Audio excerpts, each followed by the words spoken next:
You're listening to Rabbi Aryeh Wolbe, Director of Torch, the Torah Outreach Resource Center of Houston. This is the Jewish Inspiration Podcast. Welcome back to the Jewish Inspiration Podcast.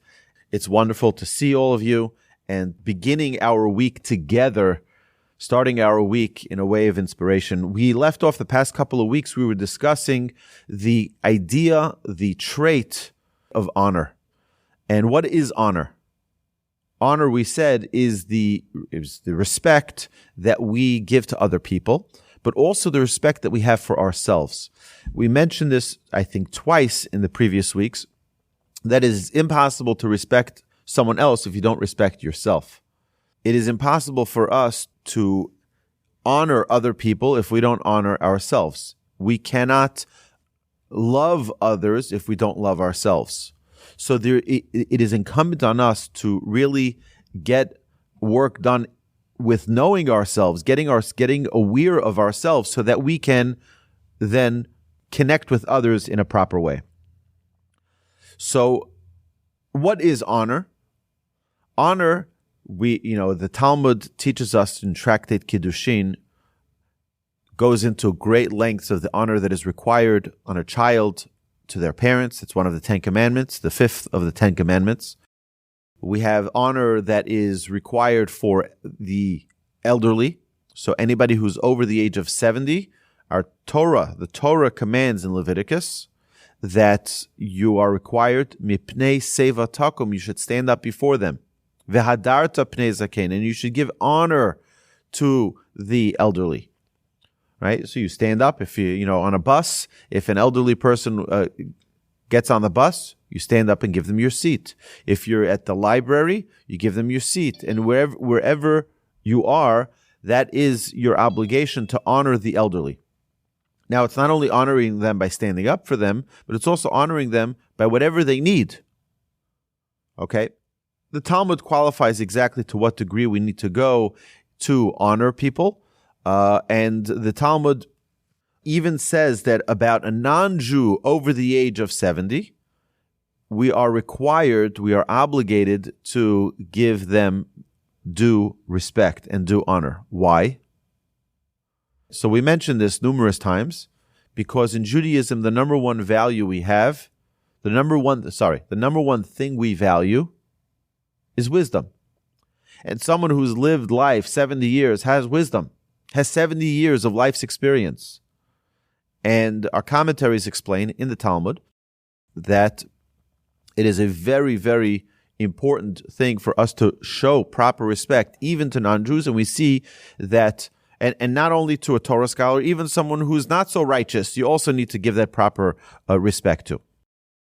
Very interesting that it says that the Talmudic sages, the Tanaic sages, would stand up, would give a hand, would give it says that one of the great sages would be like the support or like the cane for one of the elderly Gentiles. Not necessarily a righteous scholar, but, the Tanaic sage would. Why? Because we respect and we cherish wisdom. And because they carry wisdom as well, notwithstanding where they come from or the lifestyle that they lived, still, that's something that we value very, very much, and it's something that we honor. Okay, so now let's go a little bit further into the idea of honor. We see many stories throughout the Torah that teach us about honor. Many stories. And we'll look at a few of them. So first is, again, the Mishnah says, the Torah says, "V'ahavta l'reacha kamocha," you should love your fellow like yourself. And we mentioned, if you don't love yourself, you can't love others. The Mishnah says, in Ethics of Our Fathers, chapter 2, Mishnah 10, it says, "Yihi kvod chavercha chaviv alecha kishelach." The honor of your fellow should be as precious to you as your own. What does that mean? That if you don't honor yourself, if you don't have a self-dignity, there's no way you can honor and dignify others.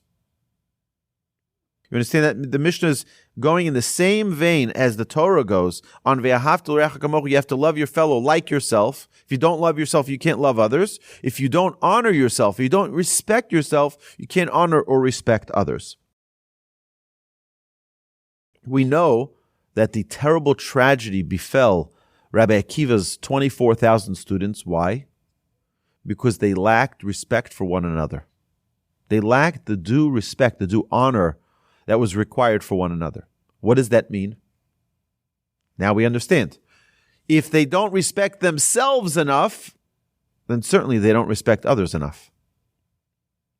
If someone honors and respects themselves appropriately, they will have the proper respect, hopefully, for others. Now, if someone gets carried away and only is busy trying to collect honor for themselves, right, that's not a virtuous trait. That's not a good thing. And the Mishnah already tells us that kol harodef achar kavod, anyone who runs and seeks honor, the honor runs away from them. So that's not what we're looking for either. But to have the proper respect and dignity and honor for ourselves so that we can honor others. Rabbi Akiva's students didn't have for themselves the proper respect. So how do you expect them to honor others? And that was the reason for the plague. The Talmud tells us because Shelo nahagu kavod zelazeh, they didn't have the proper respect for one another. And that starts at home. Our children, we can't expect them to make other people feel good if they don't feel good about themselves. We can't expect them to compliment others if they don't feel complimented. You understand? It's very difficult for a person who doesn't feel secure in their own character and their own being to properly, give accolades and give respect and honor to others. Okay. We also see that the students of Beis Hillel and Bet Shammai, the students of Hillel and Shammai, the law, the Talmud says in Eruvin, that the law always goes according to the house of Hillel. Why? Two reasons. Number one is that they always listen to the opinion of Shammai first. So Hillel, we know, we have these Hillel houses around on college campuses. We know a lot about Hillel. We don't know much about Shammai. Shammai was a very, very, a big group of scholars, a big yeshiva of scholars. They weren't, lightweights, but the halacha always sided with Hillel. Why? Because Hillel always listened to Shammai first. And the second thing they did is that they reviewed the opinion of Shammai. They said maybe they're right. Maybe they have maybe their perspective is correct. So they didn't only listen, but they tried to internalize these ideas. They tried to see maybe there's merit to what they're saying. And in so doing, they only merited more and more goodness to their side. So, because they respected, they honored the other opinion, that gave them the ability to see things clearly. We see the idea of a similar idea in Genesis, where Jacob, when he meets his brother Esau, he meets his brother Esav, what does he tell him? Ko Amar Avdecha Yaakov. So says your servant Jacob. He honors him. He makes himself smaller. He honors his brother, his older brother, and he says, your servant, this is what he says. And he talks to him in third person with respect. And the idea here, again, being to give the due respect that is required. We see with Rachel and Leah.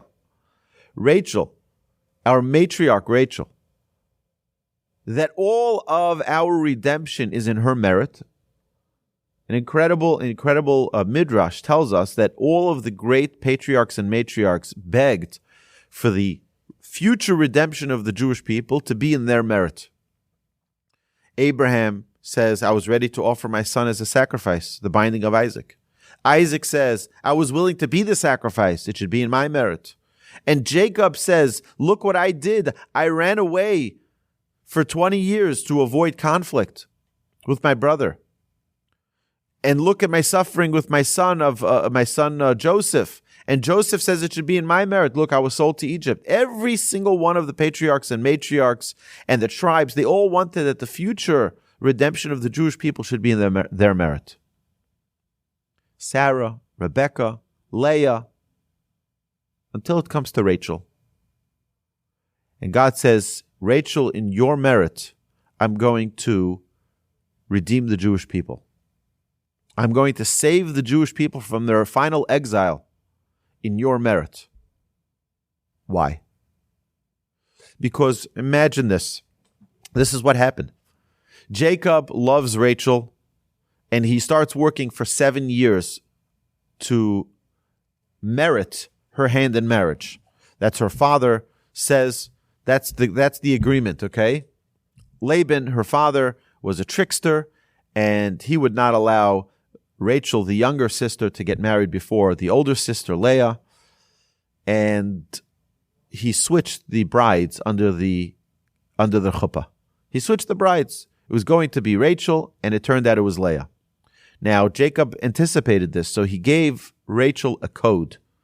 And he told her, under the chuppah, I'm going to ask you for the code, and that way I know that your father is not going to trick me and switch wives. So Rachel knows this. Imagine now, you're sitting at the wedding. We're all guests at that wedding. And Leah's walking down that chuppah, not Rachel. And the invitation said, you're invited to the wedding of Jacob and Rachel. And everyone's there excited to be at the wedding of Jacob and Rachel. And behold, she sees her sister's going to walk down the chuppah instead of her. And Jacob's going to ask her for the codes, and she's not going to know the codes. And she's going to be embarrassed. And Jacob's going to say, you see, Laban, you're a fraud. You tried to switch them on me. She doesn't want her sister to be embarrassed in front of all of the guests. So she tells her the codes. She says, Jacob's going to ask you for the codes. These are the codes. And under the chuppah, Jacob indeed asks, and it was Leah. God says, to be so selfless, to be so caring of the honor of someone else, it is in your merit that the Jewish people will be redeemed. And to the point where we say, Min'i kolech bibechi, stop crying, Rachel, God says. Ve'inayich min dimayin, stop shedding tears. Ki yesh sachar le'pe'ulatech, because there's a great reward for your action, for your selflessness. V'shavu banim ligvulam, that your children will come back to the land of Israel, they will be redeemed from this exile in your merit, Rachel. Because she didn't let her sister's honor fall down. She took it as if it was her own. An amazing thing. She gave her the codes. She gave her her life. She knew her father was a scoundrel. Her father was a cheat. She knew that this would be the end of her life. She knew that Jacob would never work for her father another 7 years to marry her. And for all she knew, she was giving up everything, just so that the honor of her sister shouldn't be defamed. That's greatness. She's ready to give up her entire life for her sister. It says, the Talmud says, that one should be willing to go into a burning furnace not to embarrass someone else.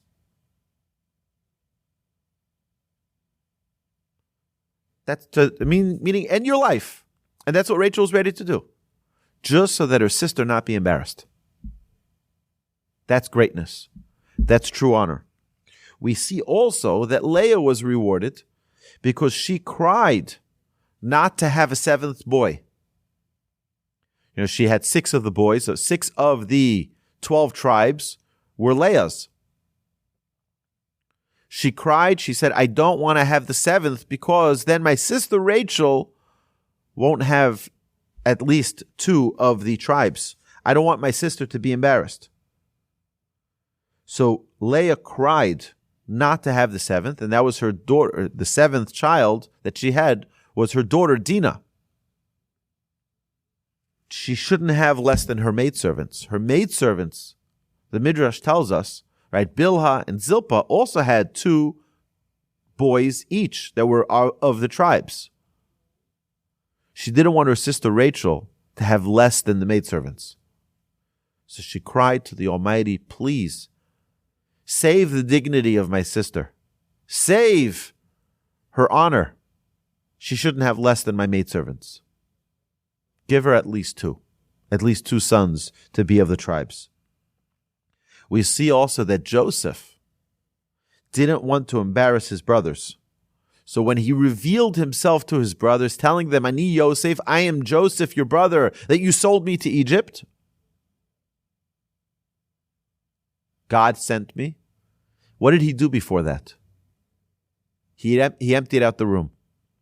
He sent out all of the Egyptians. He was concerned for the honor, for the dignity of his brothers. What do you mean? His brothers? Do you know what they did? They sold him, a young boy. They sold him to Egypt. He deserves all of the revenge in the world, to take it all out on his brothers. And yet, he didn't. He saves their dignity. He saves their honor. He sends out all of the Egyptians from the room, and he says to them, I need some private time with these individuals. And in that room, when it's only his brothers, when it's only the tribes of Israel, Joseph reveals to them, I am Joseph, your brother, that you sold to Egypt. But don't worry. Even then, he doesn't punch them and hurt them and insult them. He says that God sent me to Egypt. Don't beat yourselves up. It wasn't you. It's true, you actually did it, but it wasn't really you. I know you wouldn't have done it. It was God who sent me here. You know, the students of Rabbi Eliezer came to him and said, give us the key to a successful life. Give us the key to what we need to be successful in life. You know what he said? Hizharu bichvod chavrechem. Right? Ubishvil kach tizku l'chai olam haba.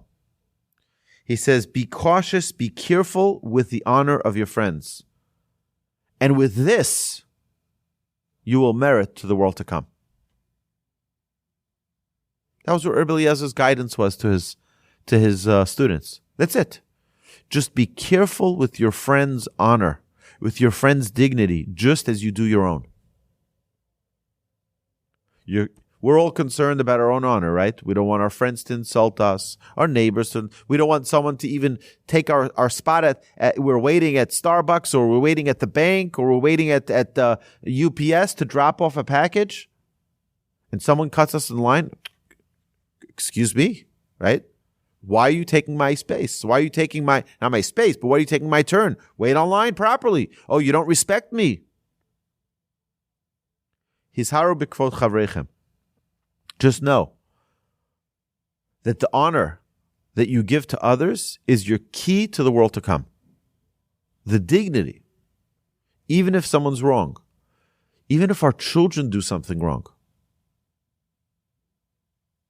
we have to be very, very careful to ensure that we don't embarrass them. Embarrass them to save. I was just telling my daughter this on Shabbos. She was correcting one of her siblings, one of my children, and she said something which was what a sibling would typically say, right? Not something wrong, something which is correct, but guiding her younger sibling, this is something you don't do. So I was just telling her that you did the right thing, but I want you to learn to say it in a nicer, more gentle way so that you save their dignity. You don't have to crush them, right? Just save their dignity. And she got it. She's like, there's a way to correct someone without destroying them. There's a way to correct them, to, even if you need them. We're going to talk about this in the coming weeks. We're going to talk about rebuke, love and rebuke, how to rebuke someone. You have to first love the person and care about the person. And when you have the proper love, care, and concern for them, then you'll find it easy to reprimand them in a way that is effective, a way that is helpful for them.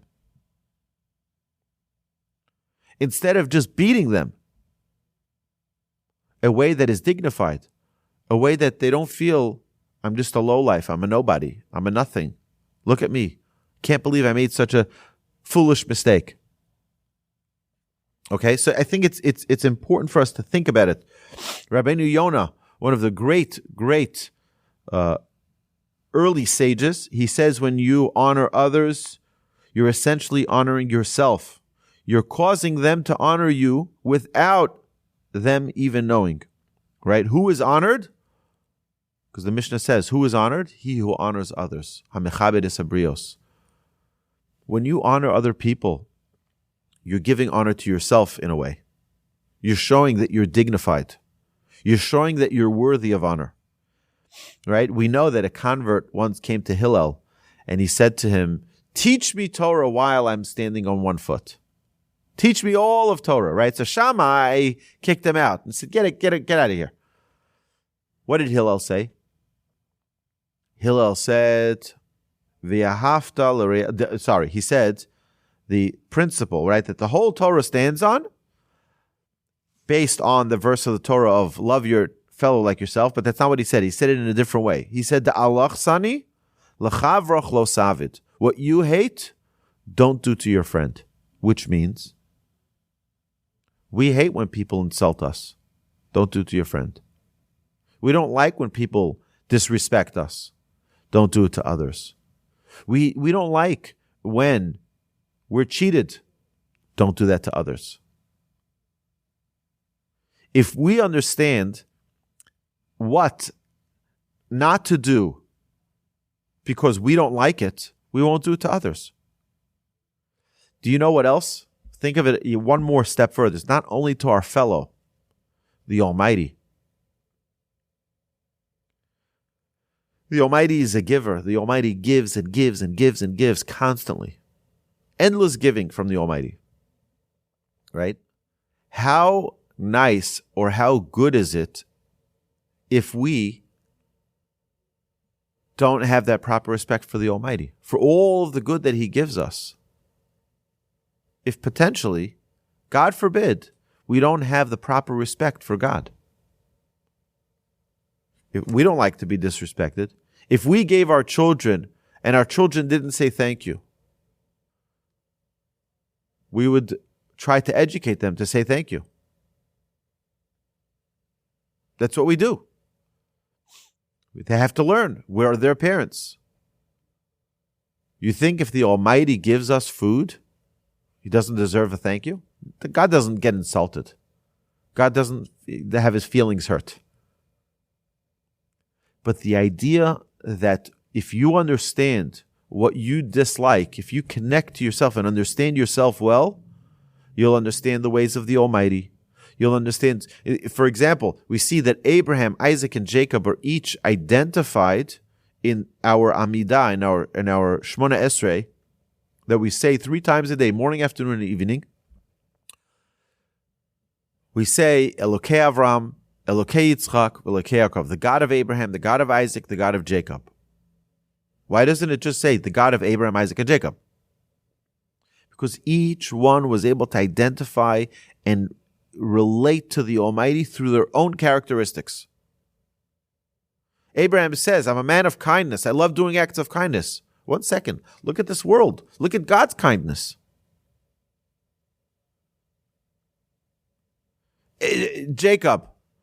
Jacob says, I'm a man of truth. Look around the world. Look at God's truth. Look how God has a big plan and He executes His plan properly according to the true judgment. They identify the Almighty through their own character. There was no Torah given yet, but they were able to figure out that Torah by getting to know themselves. Because we all have godliness within us. We all have the ability to be great people. if the more we identify our own character, the more dignified we are, the more we see godliness within us. The way in which we talk, the way in which we walk, the way in which we act. This is all a representative of that godliness. And what Hillel was telling that convert, if you don't like it, God probably doesn't like it either. You don't like when someone insults you? You don't like when someone is disrespectful? You don't like when someone says nasty things to you? Neither do others. Don't do it to others. The Almighty doesn't either like it. Okay? We all have this moral compass within us. And if we don't corrupt it too much, right, we can still get back to what God really wants. And we can know it deep inside. It says that Rabbi Yochanan and Zakkai, no one ever greeted him before he greeted them. I remember there was a rabbi, I've said this before, there was a rabbi where I grew up in Monsey, in New York. There was a rabbi who, Rabbi Cantor of blessed memory, he would walk as he was a real righteous Torah scholar, a real righteous Jew. He had a smile, a beautiful smile. And typically on Shabbos, I remember learning this Mishnah where it says that Rabbi Yochanan ben Zakkai would always greet others before they would greet him. It says, "La'olam havi makdim shalom lechavercha." You always preempt your friend in saying hello. Be the first to say hello. And he really exemplified this. You'd be 30 feet away walking towards him on Shabbos. We'd be walking around the whole community. People would be walking all around, going from one kiddush to another kiddush, going from one synagogue, walking home. It'd be like the streets are covered with people, right? It was really beautiful. And you'd see Rabbi Cantor, and you couldn't get a good Shabbos in before he said it to you. He would always say it first. Always greet everyone first with a beautiful smile. And that's part of, again, giving proper due respect, due honor to our fellow man. Right? That's the way the Torah wants us to conduct ourselves. How does Aaron speak to his younger brother Moshe? He says, "Bi Adoni, please my master." He's your younger brother. Right? What do people typically do to their younger brothers? Right? They can fight, they can tease each other, they can do right? Bi Adoni, please my master. There needs to be a proper respect and an honor, understanding. He might be younger than me in years, but he may be older than me in knowledge. He may be older than me in experience. He may be older than me in many other areas. Bi Adoni, please my master. Recognizing he's the leader of the Jewish people. He's the one that God chose to be the leader of the Jewish people. So I may not like it, so this is what the Almighty chose. God chose Moses as the leader of the Jewish people. Aaron doesn't diminish even by one iota. Whatever Moses says is what Aaron follows, because he's the leader of the Jewish people. We also see the Mishnah says not to cut into your friend's words. Your friend is talking, let them finish. Don't interrupt them. Why? Honor. If you look at the Torah is a book of honor. It's a book of dignity. We see this, we just mentioned last week, 2 weeks ago, last week's Torah portion of Mishpatim. We see the dignity that is afforded a slave. You only have one pillow, you give the pillow to the slave. You only have one steak, doesn't go for the master, it goes for the servant. You know why? Think of this person. This person didn't have enough money to pay back a debt. So what does he do? He gets sold in the market to a Jewish slave master. The Jewish slave master pays up that debt and now has his slave for however long this agreement was, 3 months, 6 months, up to 6 years. Because in the sabbatical year, all the Jewish slaves go free. It's an amazing thing. Here's a guy who grew up in the community. Now he's a slave at someone's house. Do you know how he must be feeling? Doesn't want anyone to see him. Doesn't want anybody to know that he's a slave. He feels bad enough as is. And now it's only going to add to the disgrace of his current status when his master has one steak and the master eats it. When the master has one pillow and blanket and the master has it. No. The master has to give him. The master has to give it to the servant, to the slave. He has to give it to him. You sleep on the comfortable bed. You use the pillow and blanket, the only one that we have in this house. To what? Lift him up a little. Raise him up a little. Let him feel dignified. Let him feel like he's worth something. Let him feel like a human being. So, over the last 3 weeks, we've been talking so much about the value of a human being. We don't have value by money. We have value by honor. The Almighty, we say Kadosh, Kadosh, Kadosh. Right? Regarding the Almighty. Meloch ha'aretz kevodo. Because why is God holy? Because the whole land is filled with His honor. The holiness is determined by the honor, by the dignity, by the respect that we have for things. The honor and respect we have for a Torah scroll, when it gets removed from the ark, we all stand up. Right? We discussed on Friday in our Talmud class, we're talking right now about the topic of honor. The respect, when you stand up for someone, you don't just like do a little stand. You stand up fully till they pass. A righteous scholar, a rabbi of a synagogue. We stand up fully. Give them the proper respect. We have to be very cautious because a Torah scholar is not someone who's just a person. He's someone who represents Torah. He represents the Almighty's teachings. That commands respect. Even if you don't like the person, it doesn't make a difference. But, like we mentioned last week, if a Torah scholar doesn't have respect for himself, if he has a stain on his clothes, what does the Talmud tell us? Mitchayev b'nafsho. He's liable to death. Why? You don't respect what you represent. You're a Torah scholar, and you don't respect who you are? You don't respect what you carry? What is that worth? So it comes from us beginning to recognize, you know what? I'm a great person, capable of unbelievable greatness. You know, in the great yeshivas of yore, back in Europe, one of the great virtues that they were talking about is gadlut ha'adam, the greatness of man. Do you realize how great you are? Do you realize your capabilities?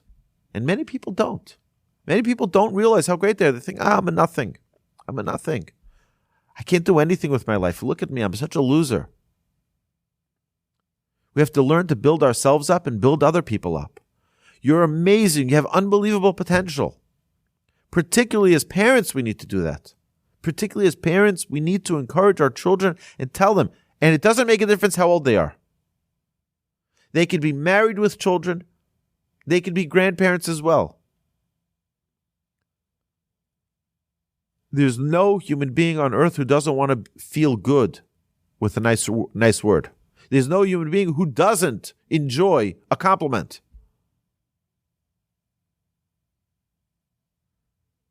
Have every human being that we come in contact with feel how great they are. Make them feel good. Make them feel worthy. Make them feel great. You have unbelievable potential. That's our job in this trait of honor, to feel it for ourselves and to have the proper and due respect for others as well. That's the challenge of life. You know, this week we're going to celebrate Purim. Thursday is the fast of Esther, and Thursday night, Friday is Purim. And what is the whole idea of Purim? Just yesterday in synagogue we read, remember Amalek, remember the Amalekites. What's this mitzvah to remember the Amalekites? Because Haman was also from Amalek. Okay, so therefore we read it. The idea is like this. Our sages tell us that each and every one of us have an Amalek within us. You know what Amalek is? Amalek is doubt. Maybe I can't. You're a Jew. You have infinite abilities. Infinite potential the Almighty gives us. You doubting yourself? That's Amalek. The Jewish people leave Egypt. We're the untouchables. Who starts fighting with us? Amalek, the nation of Amalek. They throw doubt in the Jewish people. Oh, maybe it's not a good thing. Maybe we should go back to Egypt. They start throwing in doubt. When we doubt ourselves, when we doubt what we're capable of, when we doubt our potential, that's Amalek. That's the power of Amalek. And that's what we need to remember, to eradicate that doubt. We don't have to murder the Torah commands us to murder them, but the idea is what we need to murder. The doubt. We need to completely eliminate doubt from our lives. I can do this. Have the Almighty by my side. That's part of the honor, the dignity that we're talking about here. Is to have the proper understanding of how great we are and how great we can be. So that's honor. Just by the way, the Talmud says, we're already talking about a little bit about Purim, the mitzvah of Purim. We read the Megillah, we see the hand of Hashem in everything. But the Talmud says a very important thing, that a person is identified. If you want to know what a person is, who is a person? We can all make believe. You want to know who the real person is? There are three measures that you can tell who a person is. Bikiso, Bikoso, Bikaso. Kiso is his pocket. How is he with his money? Is he a giver? Does he help poor people? Is he kind with his money? Or is he stingy? You can tell a lot. Is he honest in business? Is he fair in business? How is he with his pocket? Number two, Bikoso. How is he when he is drunk? Look at a person when they're drunk and you'll find out who they are. You'll see if they're full, if they're enriched with Torah, if they're a real person or if they're an empty person. If they're a loving, kind person, or if they're a mean, nasty person, you'll be able to see it when someone's drunk. They let off their guard. You'll be able to see what's inside. It says, Nichnas yayin, yatsa sod. The wine goes in, the secrets go out. You find who the real person is. And Bikaso is the third. You see someone, you can define a person by their anger. How are they? Are they able to contain their anger? Now, all of these things rhyme. The names, the words rhyme. Kiso, koso, kaso. They're all things that contain, that have a limit. A pocket has a limit. A cup has a limit. Anger should have a limit as well. We say a kise is a chair. It also, they hold something. They contain something in it. But you have to hold it in. Not spill it over. You have to be able to contain yourself. To maintain that dignity. They say about Rabbi Yisrael Salanter, the founder of the Muslim movement, when he was drunk on Purim, there was only one thing that came out of his mouth, and that was words of Torah. Words of Torah were overflowing from his mouth. That's it. because that's what he was. He was a complete being of Torah. That's what's spilled out. If a person is a person of kindness, that's what will spill out when they're drunk. If the person is angry, that's what will spill out when they're drunk. If the person is loving, that's what will spill out when they're drunk. You're able to identify who the true person is. Let's continue to perform our daily lives, everything that we do, with a higher level of dignity. Let's carry ourselves properly. That doesn't mean that we start being arrogant. That doesn't mean that we try to show off. It means that we carry ourselves with the proper dignity that is due for someone of greatness. Imagine this. I'll end off with this story. When I was in yeshiva, I said this story before, so please excuse me. When I was in yeshiva, maybe probably 25 years ago, I went to my Rabbi Shlomo Arieli, and I said to him, I hit a rough patch. And, I'm doubting myself. See, he said to me, stop a second. He says, how many people are in the world alive today? 5 billion, 6 billion, 7 billion. Okay. How many of them are Jewish? 10 million? Maybe 10 million? 15 million? Okay, 15 million. How many of them are 17 years old? Okay. I don't know, you do the math, you divide it up, right? Whatever that number is. And how many of them have the great privilege to be sitting in a yeshiva and learning Torah? It's maybe 2,000, 5,000, 17-year-olds sitting in yeshiva? Maybe 10,000. Imagine this, he said. Of 6 billion people on planet Earth, you're one of the few who's fortunate to sit and learn God's word. And you're sad. You're beating yourself up. You should be dancing on the rooftop. That you have the privilege to be one of the chosen few who are able to sit in yeshiva and learn Torah. It's a perspective. It's sometimes we don't value who we are. We don't realize the greatness, the abilities that we have.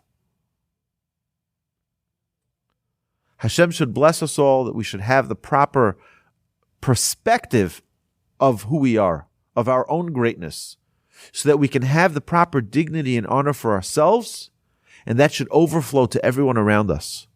We should have the proper respect and dignity to everyone around us, whether it be our spouse, whether it be our children, our parents, our friends, our neighbors, our community, our congregation, our rabbis, our neighbors, whoever it is. Hashem should bless us to know and understand that we are the chosen. We are Asher Bachar Banu. God chose us.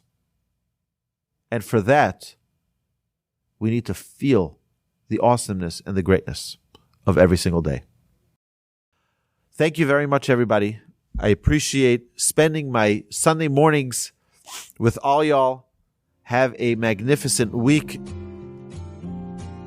You've been listening to the Jewish Inspiration Podcast, a Torch production. Become a supporter at torchweb.org, because your assistance enables more Torah learning around the globe. To find more lessons offered by Torch, please visit torchpodcasts.com.